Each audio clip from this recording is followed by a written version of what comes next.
નવસારી જિલ્લાના ખેરગામ તાલુકાની ગૌરી આશ્રમ શાળાનો વર્ષોથી ચાલતો વિવાદ હવે વધુ ગરમાયો છે।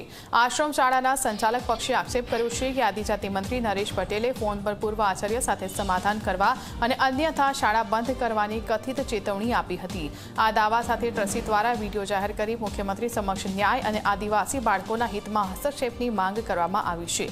બીજી તરફ વિડીયો સામે આવ્યા બાદ આદિજાતિ મંત્રી નરેશ પટેલે આશ્રમ શાળાની મુલાકાત લઈને ત્યાંની સ્થિતિનું નિરીક્ષણ કર્યું હતું।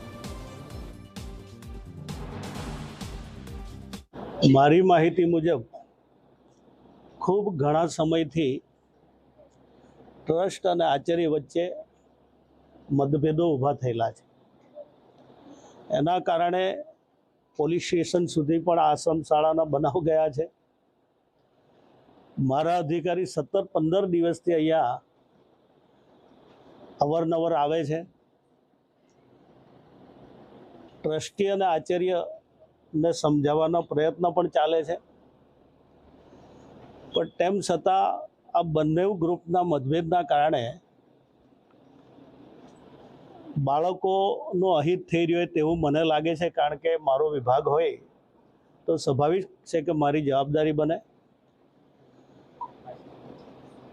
2 દિવસ પહેલાં મેં ટ્રસ્ટીને સવારે 9 થી 10 વાગે ફોન પણ કર્યો કે ભાઈ જે હોય તે તમે તમારું સમાધાન કરો, કારણ કે એની સીધી અસર બાળકો પર દેખાય છે।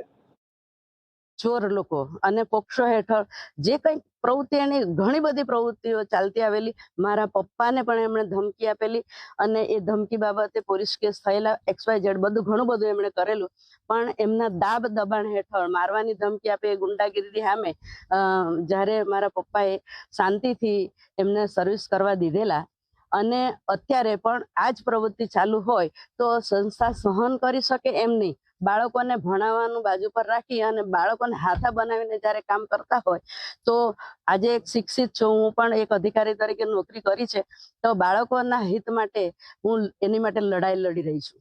શાકભાજી નથી મળતું? શાકભાજી અઠવાડિયામાં 2 દિવસ આપવામાં આવે છે। શાકભાજી આપવામાં આવે છે, માસિક જથ્થો પુરવઠો તમામ આપવામાં આવે છે, પણ ઈરાદાપૂર્વક આશ્રમ શાળાને બદનામ કરવા માટે આ આચાર્ય બાળકોને ધૂળમાં બેસાડીને જમાડે છે।